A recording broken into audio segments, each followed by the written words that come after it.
So echoey in here. Zoe! Hi guys, so I've been meaning to make this video for a long time now. I just haven't gotten around to it because it's been like really crazy moving and everything. But yeah, I finally have time to make this video, so I'm just gonna really get into the changes that have happened this whole year and kind of where I'm at, like as far as my body and everything.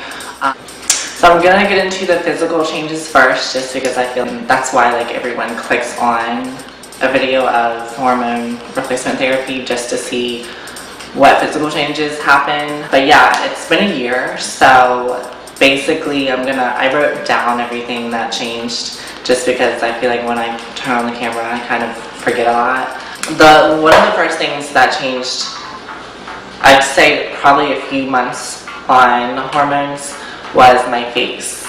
I don't know how to describe it. It kind of just blew up and kind of became fat. My face looks more feminine now just because the fat is displaced. Mostly like in my cheeks, kind of in my jaw. Like my jaw, it kind of slimmed down a little. There's more like muscle there. I don't even know. But yeah, that was the first thing that changed, and that's the first thing that I noticed and a lot of other people noticed. And this is weird. Someone told me this when I first started hormones and was, you know, in the process of getting on hormones. They were like, so your nose is gonna get smaller, blah blah blah, like you won't need a nose job. And I was like, you're kidding, like your nose doesn't just shrink by taking a pill. I might insert a picture of my nose before, or like what my face looked like before and then now. I don't know, I feel like the cartilage kind of shrunk a little, but I'm still gonna get it done just because it's still like my biggest insecurity. But yeah, and I do want to bring this up just because I actually kind of think it's funny, and some of my friends think it's really funny. I always get compared to Lady Gaga just because of my nose, and it's literally gotten to the point where it's so annoying because it's happened a lot. It's happened probably about 15 to 20 times that I've been told that I look like her. Like one time I was at a bar and this girl was like, so you know who you look like? And I was like, no, I have no idea. She's like, you look like Lady Gaga. I'm like, it's not like I haven't heard that like 1,000 times before, but it's not like I don't think Lady Gaga is pretty or anything, but I'm my own person and it's kind of annoying to always get compared to someone. Other physical changes, obviously, you know, boobs. I would say I'm like a full A. I have small boobs, I'm not gonna lie and be like, so I have a D cup. No, that's not how hormones work. You really have to get like your boobs done to get a bigger size. I mean, they will get bigger, but they always will be a different shape, and getting your breasts done is just kind of like in the cards for you when you're trans. I talked about it in a previous video. My metabolism has slowed down, but it still was hard for me to gain weight. I think that was for different reasons, but basically I gained 20 pounds within this year, which is kind of a lot on someone my size. I don't think a lot of people noticed, but I'm so skinny and tall that I needed a good 20 pounds, if not more. I'm still trying to gain more, just because I know it will make me look more feminine and add fat in areas where I need it. Okay, so here's my tip to anyone who's trying to gain weight and you can't, and you're like, Boost shakes, you know, like the ones that you get at like Walmart or somewhere. I'm trying to sound smart, but it's not working. See, that's a pizza right there that you just heard. So your girl is trying to get some booty fat on her. But no, basically it's 360 calories, and you drink it as you drink with, you know, every meal, or once a day, I'd say, and it just adds to your total calorie intake. So basically, when you're trying to gain weight, you need to eat a shit ton of calories and carbs. It definitely helps. And another thing that drastically changed for me was my hair. In the beginning of my transition, I wore extensions. They were kind of the same length of my hair now.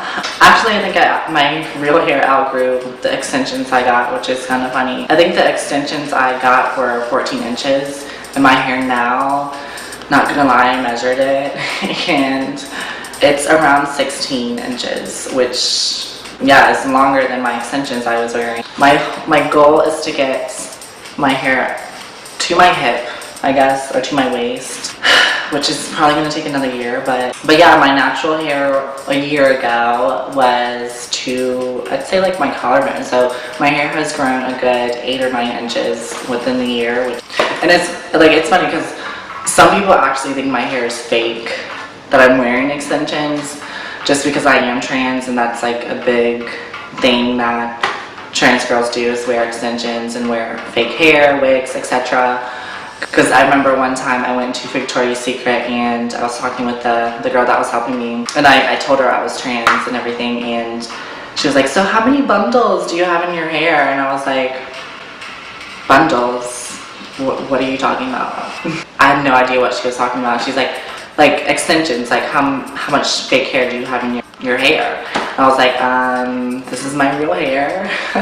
She's like, oh, I'm so sorry, like I just thought just because you were trans that your hair was fake. And I think that's a common misconception, that every trans girl has fake hair. But alright, so this is a random thing that changed for my body. I don't know if it's kind of a coincidence or if it's from the hormones, but my immune system has been really low. Like, I've been getting sick so easily. I don't know if that has anything to do with hormones or if it's just kind of like a coincidence. But yeah, this past winter, I got a serious sinus infection. I was sick for probably, I'd say, a good 2 months. I would be sick for a week and then get better, then sick for another week, get better. I just turned 21, so it could be the fact that I've been drinking a lot, which I need to calm down on that. Just being real.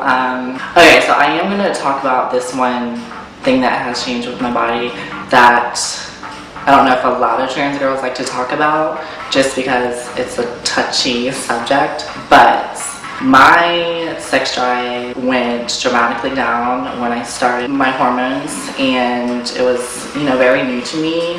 I kind of liked it in the beginning, just because as a guy, I'm not gonna lie, I was horny all the time, and it was just very inconvenient. But yeah, I think also I've been, in the past 3 or 4 months, I've just been more comfortable with my body, so things have just happened, And I think it's just because I've been more comfortable with my body. I'm finally feeling like myself. Things happen when you're comfortable, you know what I mean? So I'm going to get into the emotional aspect of what has changed. I'm a lot more emotional now. It's been really hard to get used to. Just because before my emotions were very mellow, very one way, and now so up and down sometimes that it just takes me by surprise. I cry a lot now.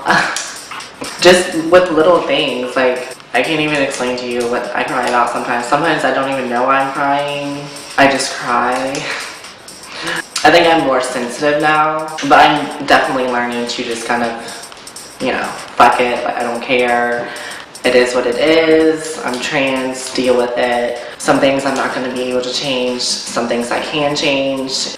To those that are watching this video that are just starting their transition and you're just overwhelmed, you'll get through it. It's okay.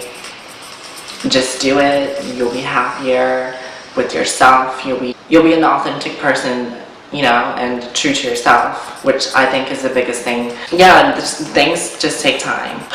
So yeah, my camera keeps cutting that in and out, so I didn't get the outro. But yeah, I hope you enjoyed this video, and I am going to be making a lot of more videos now, because I've been having a lot more video ideas. But yeah, stay tuned for those, and I will see you in my next video. Just trying to get that screenshot.